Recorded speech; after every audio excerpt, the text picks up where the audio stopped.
Let's jump right in. Travel back in time with me to around 61 AD. We're looking at a document that was honestly a high-stakes, life-or-death intervention. We're talking about a letter written by Paul the Apostle. But listen, this isn't some sweeping theological treatise meant for thousands of people. It's an incredibly personal, deeply emotional letter, written to one specific individual to solve an immediate brewing crisis. To really grasp the weight of this document, we have to ask a massive question. Could a single letter actually subvert an entire empire's social order? I mean, this was written from a Roman prison, and it reads almost like a postcard. It's seriously that short.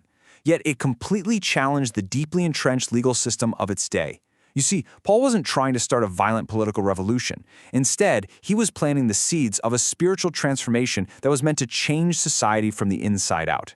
Get this. The book of Philemon is exactly one chapter long. Clocking in at a mere 25 verses, it is absolutely the shortest of Paul's epistles. But hey, don't let its tiny size fool you. Historians and biblical scholars actually consider this to be one of the most explosive things Paul ever wrote.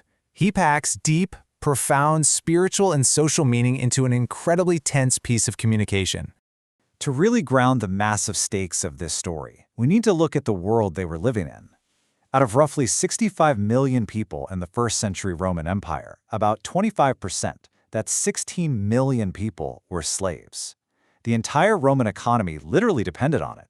Slaves had absolutely zero legal rights and were considered nothing more than property. If a slave ran away, they faced severe, brutal punishment or even execution. And that intense life-and-death reality, it hangs directly over every single word of this tiny letter. Okay, so this drama revolves around three interconnected figures. First up is Paul, acting as a spiritual father while locked up in a Roman prison. Second, we have Philemon. He's a wealthy Roman citizen, a slave owner, and a leader of a house church in Colossae. Interestingly enough, he actually came to his faith through Paul's earlier ministry. And finally, there's Onesimus. He's a slave owned by Philemon, and as we piece things together from the letter, he's a runaway who likely stole from his master before fleeing. The narrative arc here is, well, it's almost cinematic. When Onesimus wrongs Philemon and makes a desperate run for it, he travels a grueling 1,000 miles from modern-day Turkey all the way to Rome, essentially just trying to get lost in the massive city. But, against all odds, he somehow crosses paths with Paul in prison. Talk about a crazy coincidence, right? During this encounter, Paul shares the gospel, and Onesimus experiences a total spiritual transformation. He even stays around to help Paul out. Now, Paul actually weaves a brilliant bit of wordplay right into the letter. In Greek, the name Onesimus literally translates to useful or profitable. Paul points out the sheer irony here. Onesimus was once a completely useless runaway to his master. But now, after his conversion, he has finally lived up to his name. He's become incredibly useful to Paul and potentially to Philemon as well. But here's the thing, Paul faces a really profound dilemma. He loves Onesimus, he even calls him his son, and he desperately wants to keep him safe there in Rome. Yet Paul knows that true repentance means facing the music. You can't just sweep the past under the rug, restitution has to be made. So he makes the incredibly risky, heartbreaking decision to send this fugitive slave right back to his master. But Paul doesn't just send him back with a simple apology note.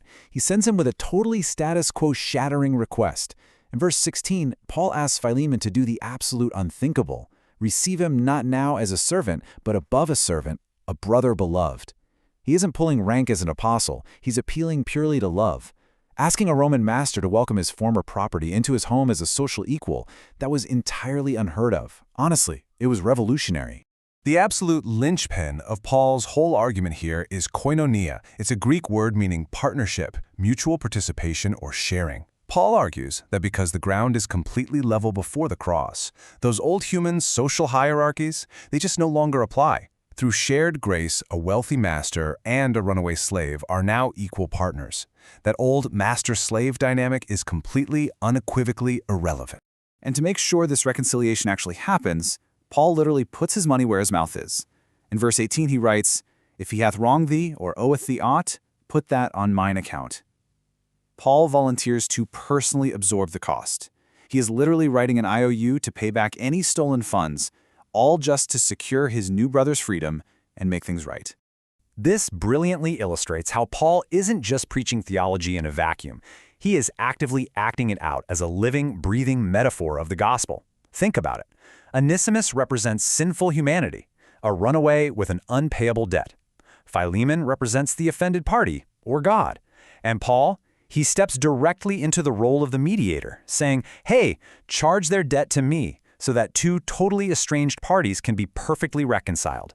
And that's really the core takeaway of this explainer. This ancient first-century drama perfectly mirrors our modern human experience.